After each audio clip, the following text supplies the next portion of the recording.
Hey, everybody, Pastor Matt here. Glad we could be here together to be able to hopefully sort through some things that I believe our church, and then if you happen to be looking in from the outside of our church, that we need to make sure that we are truly ready for and allowing ourselves to do this particular piece that life brings along. Because sometimes this is something we just don't want to do. But before we get into that, if you happen to be peeking in, my name is Matthew Perry. I'm lead pastor at Arapahoe Road Baptist Church in Centennial, Colorado, in the South Denver metro area. And if you happen to be in the area on a Sunday morning, we'd love for you to come by. We start at 10:30. And you may see where it says 10:31, but that's a way for us to just be remember that whatever you eat, whatever you drink, whatever you do to the glory of God, which is found in First Corinthians 10:31. We also have a Sunday morning Bible study where we go through books of the Bible, and it starts at 9 o'clock. And I know you'll be able to find a class to be able to fit in. Our goal is to connect all people to the truth and hope in Jesus, and a big piece of that is not only equipping in the Word and exalting Christ in worship, but to be engaged in gospel community as well as embracing the Great Commission.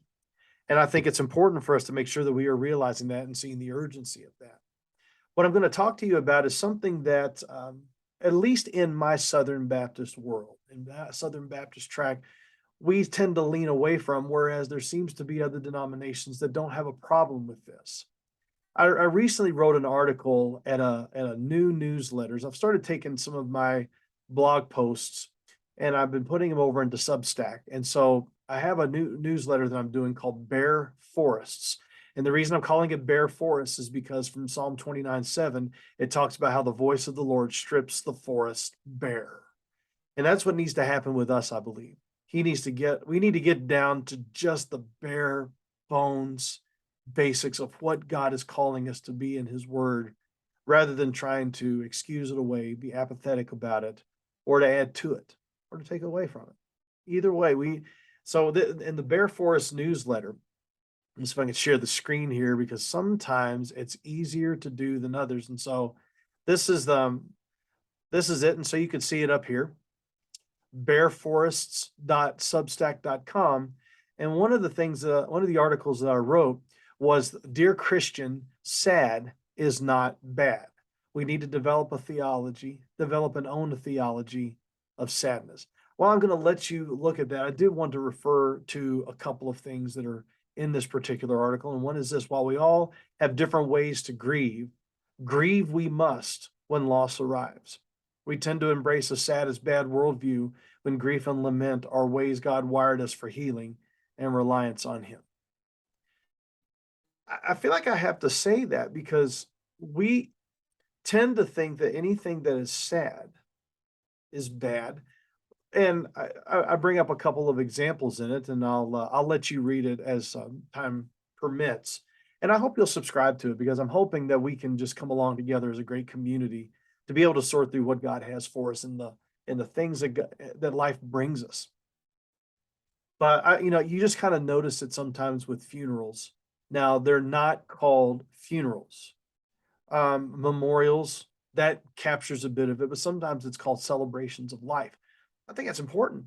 I think you need to celebrate, especially if it was a life that was lived fully for Christ. I think that's a celebration you need to have. I mean, there are honestly some lives that we see because of the character and the way that they behave toward other people. You got to be careful about whether to celebrate that.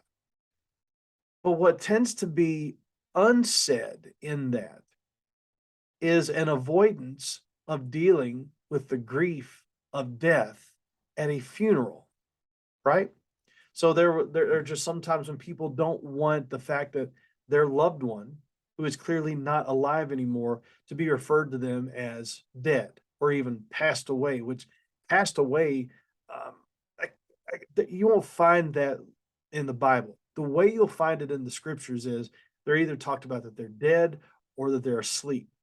But both of those is a recognition that life has ceased to exist here. And that is the nature of things here. We are not going to live forever. The issue though is, how do we deal with that? Now, some people deal with grief in all sorts of different ways, but what we've got to be careful of is two things. Let's talk about us personally. One, we've got to give ourselves permission to grieve. Grief is not a weakness. I'm going to say that a little louder for those in the back. Grief is not a weakness.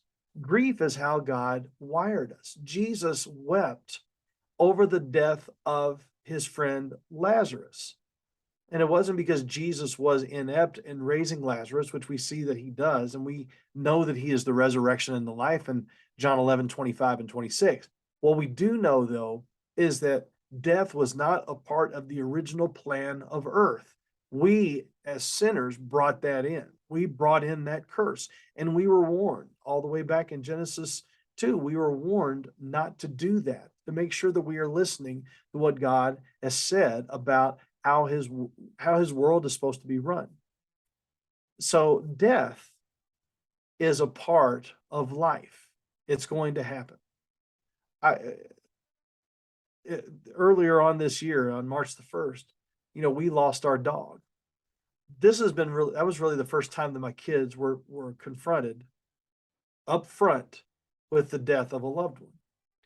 Well, then recently there was the mom of their best friends who was killed in a hit and run. We're going to be doing that funeral on the 23rd. That is difficult for us to deal with. And sorting through the grief and the anger of not being able to find that guy, the sadness that is there, just not only the actual act, but just seeing the grief that's happening with the family, with the church. I'm still trying to sort through it. But, we can't just power through.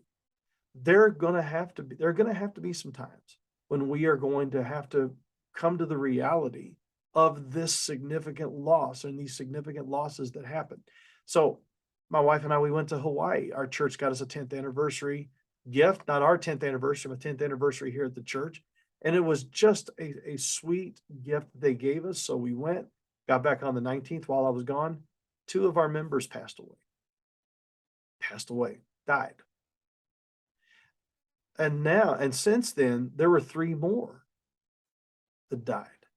So after I got back it'll be from September 28th to November 1st, it'll be 5 funerals. There's 3 this week. I have not been in a period where that has happened like that. But I'm seeing all sorts of people respond to this in certain ways. So we have to allow ourselves an avenue of grief. Now, here's what I want you to do and how you are dealing with other people. I love what Robin Gratté says. She's a member of our church, and she says, grief has no timeline. We've got to be careful not to put a timeline on people's grief. Well, you should be over that by now, And we've got to make sure that we're not putting the way that we grieve onto other people. So if okay, I'll just give you an example. If something were to happen to my wife, she is my best friend. I just think she is just the best thing that God made on this earth on 2 feet. I just think she is fantastic. If something were to ever happen to her, I would probably end up having to go away for about 2 months. Not go away like you hear colloquially, but I would have to take some time. I would have to get out of here. I would need to be I would have to stop. I say 2 months, I know people would look at me and they're like, well, the best way you should go about that is just to keep going. Okay, well, that's you. For me, that wouldn't be, I wouldn't be much. I know that about myself because I remember when my nephew, when he was killed in a car accident, he was only 18 years old.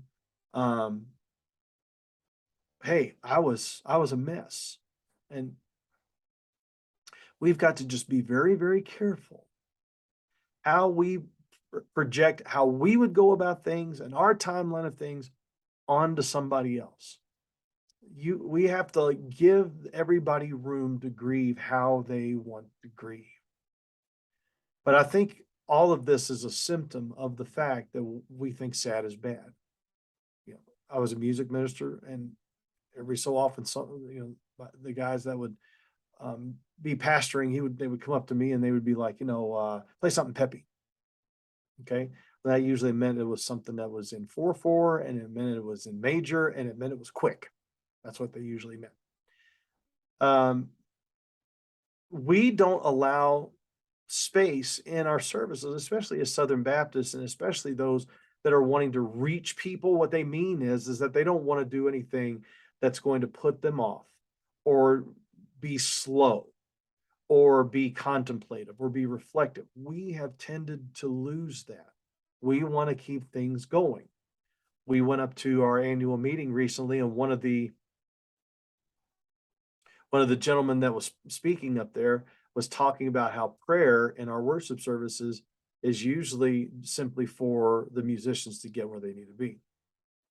And well, I don't want that. And I've gotten so used to that routine. I've got to think through what that looks like. We have got to allow ourselves to recognize the brokenness that is found in this world. There are a lot of laments in the Psalms. And while the majority of those Psalms do have laments, there's one Psalm, Psalm 88, that does not have a resolution.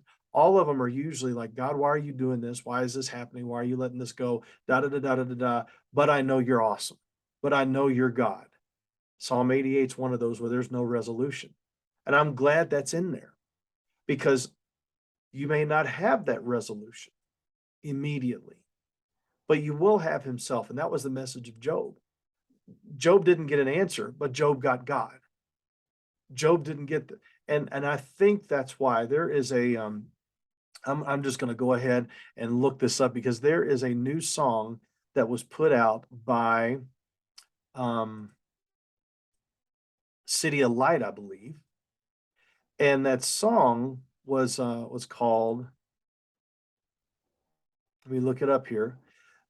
It was written for Tim Challies, who lost his son.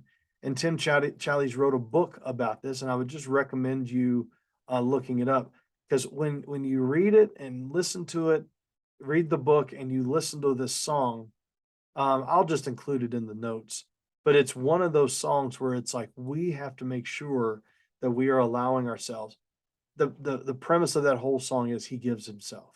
He gives of himself. He gives of himself.